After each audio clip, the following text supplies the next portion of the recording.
যতজন মানুষ কিডনি রোগে আক্রান্ত হন তার 10 থেকে 15% মানুষ ক্ষতিগ্রস্ত হন অনিয়ন্ত্রিত ওষুধ খাওয়ার কারণে। অ্যালকোহলিজম একটা বড় কারণ হতে পারে, স্মোকিং একটা বড় কারণ হতে পারে।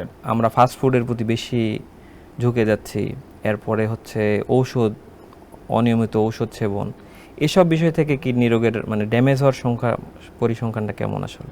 যতজন মানুষ কিডনি রোগে আক্রান্ত হন তার 10 থেকে 15% মানুষ ক্ষতিগ্রস্ত হন অনিয়ন্ত্রিত ওষুধ খাওয়ার কারণে, এলোমেলো ওষুধ খাওয়ার কারণে, বিশেষ করে ফার্মেসি ডিপেন্ডেন্ট অথবা সেলফ মেডিকেশন।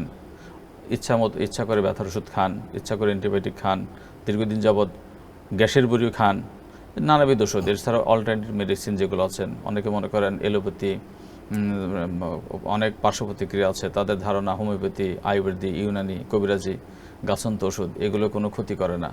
কিন্তু আমরা দেখি যে এই সমস্ত রোগগুলো থেকে দীর্ঘদিন ধরে আমরা দেখে আসছি যে একটা জটিল বড় অংশ 10 থেকে 15% মানুষের কিডনি রোগ আক্রান্ত হয়ে যায়।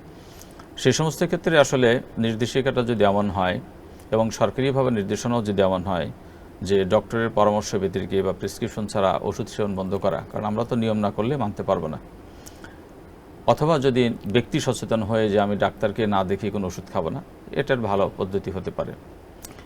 এটা তো হলো মেডিসিন রিলেটেড গেল। খাবার দাবারের ক্ষেত্রে যে ব্যাপারগুলো আছে, আমরা যে জিনিসগুলো আমরা মোটামুটিভাবে জানি, যেমন অ্যালকোহলিজম একটা বড় কারণ হতে পারে, স্মোকিং একটা বড় কারণ হতে পারে। তারপরে খাদ্যাভ্যাস, আমাদের একটা বড় অংশ ফাস্ট ফুড খাই, জাঙ্ক ফুড খাই, বেভারেজ ফুড খাই। এইগুলো থেকে আসলে তো কিডনির সংক্রমণের হারটা আসলে অনেক বেশি। Junk food, fast food, beverage food, frozen food, সামুদ্রিক খাবার, এই সমস্ত খাবার আসলে একটু পরিহার করতে পারলে ভালো। আমাদের কোন কোন সতর্কতা অবলম্বন করা উচিত কিডনি রোগ থেকে বাঁচার জন্য?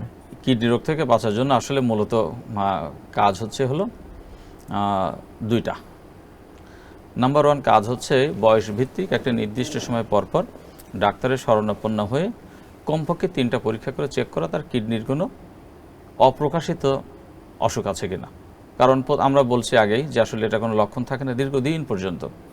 লক্ষণের দিকে আমি পরীক্ষা করে নেই, কিন্তু পরীক্ষা করে আমাকে কনফার্ম হতে হবে যে আসলে আমার কোনো অসুখ আছে কিনা।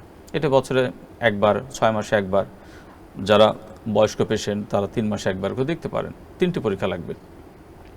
একটি সকালবেলার বাসি পেটের প্রস্রাব পরীক্ষা, এটাকে বলি আমরা urine for routine microscopic examination, 50 থেকে 100 টাকা লাগে। 2 নম্বর হচ্ছে রক্তের একটি পরীক্ষা, সেরাম ক্রিয়েটিনাইন বা কিডনির পয়েন্ট খ্যাত এই শব্দটা, সেরাম ক্রিয়েটিনাইন পরীক্ষা করতে হয়। সরকারি হাসপাতালে 50 টাকা লাগে, বেসরকারিতে 300 থেকে 500 টাকা পর্যন্ত খরচ হয়। আর একটা হচ্ছে ultrasonogram. Ultrasonogram of KUB reason, কিডনিটা দেখতে কেমন, তার কর্টেক্সটা কেমন, তার মিডুলাটা কেমন, প্রস্রাব করার পরে প্রস্রাব জমে থাকে কিনা, কিডনিটা ঠিকমতো আছে কিনা, তার সাইজটা ঠিকমতো আছে কিনা, শেপটা ঠিকমতো আছে কিনা, এগুলো দেখে না। মূল কথা 3টি পরীক্ষা, একটা ইউরিনারি, একটা সেরাম ক্রিয়েটিনাইন, একটা ultrasonogram of KUB region with PVR. এটা হচ্ছে যাদের লক্ষণ নাই তাদের জন্য একটা ব্যাপার, সবার জন্য এটা সবার জন্য। এটা হচ্ছে মোটামুটি 6 মাস পর চেক আপ করবে, 6 মাস করলেই হবে, বছরে একবার করলেও হয়। হবে।